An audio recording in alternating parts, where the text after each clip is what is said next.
So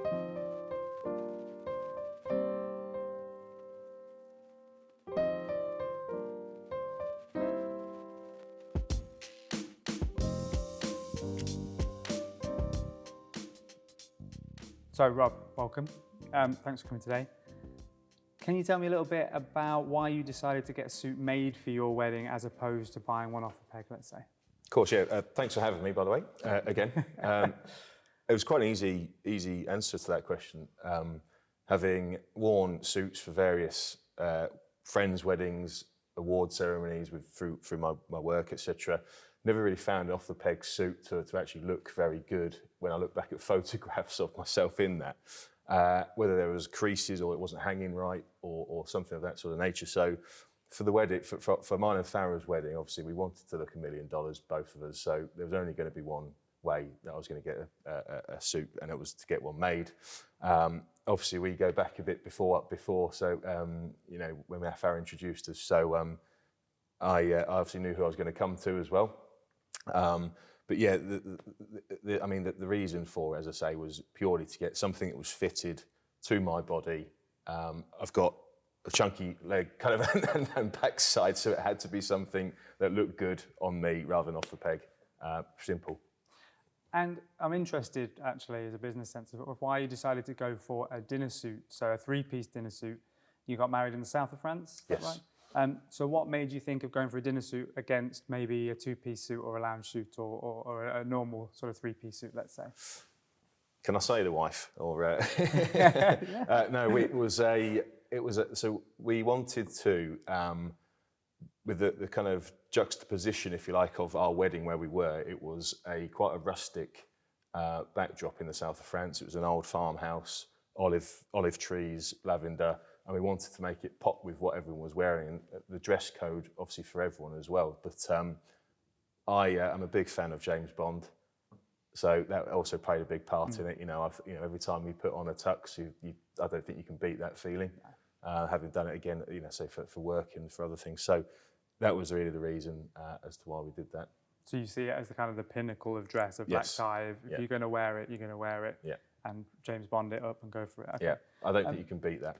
No, you're right. I think you're right. And I see more weddings going that way in the future. So how was the process for you? You know, it's a very personal process. It's quite intimate. You know, we have a tailor that wraps a tape measure around you. How did you find the process? Did you find it, did you learn from it? Or did you find it sort of overwhelming? How did you find the actual process of designing the suit and then having it measured? Yeah. I think going right back, I was really looking forward to the process. I think the biggest thing out of the whole process was actually, I found it a bit of an educational process as to how you should be wearing a suit. Obviously, you know what you're talking about when it comes to that. So the fact that, you know, I was able to come in and you know, obviously there was the measuring part of it, which again was interesting to listen to how long your tail or the actual jacket should be, how, you know, the trouser length, cuffs. All of that was brilliant to understand, and overall really helped me to actually get a vision of what I wanted to look like on that special day. So the whole process was brilliant, really. Did you feel that you could bring your ideas to the table? Because for me, it's important that it's a collaboration between the customer and myself. Did you feel that you could bring items to the table that you wanted, or were you happy to be led in certain times? Yeah, so I think that was a good balance, actually. So I mean, again, I wanted to talk to someone who knew what they're talking about. I had my ideas as to what I was thinking I would like to kind of have as the suit, but yeah, having you there to guide along that process was really, really helpful. And yeah, I was able to kind of say, actually, I'd quite like this a little bit longer. The cuff length was in particular one item that we discussed. I wanted to show a bit more cuff through the base of the jacket sleeve. And you know, you were able to sort that for me. So yeah, it was a complete collaboration, as you say. Yeah, good. So give us a description of it's the day you're at the altar, you're waiting for Farah to come down the aisle.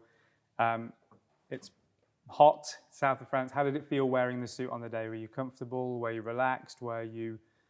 Did the suit give you anything extra on the day that you might not have got? I think I think it was one less thing on my mind that day, knowing that I had the suit of this quality and caliber to put on the day. So there was 101 other things that I had to think about on the day, and knowing that I had this in the bag, ready to go and put on, was great. You know, I didn't have to stress or worry about that at all, knowing that I was going to put it on and it's going to look as good as it did. Best suit by far that was there, and that was a great fit. Obviously, it should be as the groom, shouldn't it? Really. Definitely. But that, you know, it was great. I mean, it was, as you say, south of France in September can still be quite warm. But the three-piece did make it out for the day, and yeah, there was a bit of a breeze, fortunately. So yeah, managed to do all right. And if you could go back and tell yourself now what you know now, if you could go back a year and say to yourself at the time, what would you say to yourself? In order, in idea of getting a suit made, now you've got the experience, what would you tell the former self? I would probably say, I think I did all right in terms of timings, but I would probably say get in touch. I would have got in touch with you sooner if I'd probably, and just to explore a few other avenues potentially. Like you talk about, you know,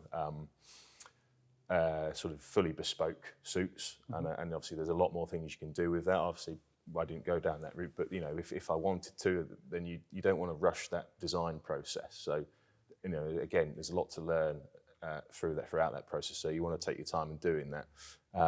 So that's probably one of the biggest ones, just to get, you know, probably get organised early and come and speak to yourself about that. Even if it's just as a mood board, say this is what I'm thinking about doing. Can you help me achieve this? And kind of get a bit more information on that, really. That's great advice. You can never be too organised when it comes to suits. You know, give yourself time, give yourself space, because as you said, you have 101 things to worry about, and you don't want a week before the wedding the suit to be one of them. Yeah. And using a tailor can take that stress away, hopefully. Completely. And you say you've had a chance to wear the suit again after the wedding? Yes, yeah, I've worn it twice since the wedding. One was to a friend's 30th birthday, and the most recent one was an award ceremony, actually. I was up for an award through work, which was nice. And again, knowing that I had this in the wardrobe to get back out when we were sat around the table entertaining clients was pretty good to have. So yeah, went down well again. Good. Well, it's great when, you know, if someone's ordering a wedding suit, they bring the wedding and I make the suit. So I want to make suits for people that can be worn again after the wedding and again and again and again. And a classic dinner suit ticks all those boxes, doesn't it? Yeah. So let's go try the jacket on and see how the whole thing looks. Let's do it.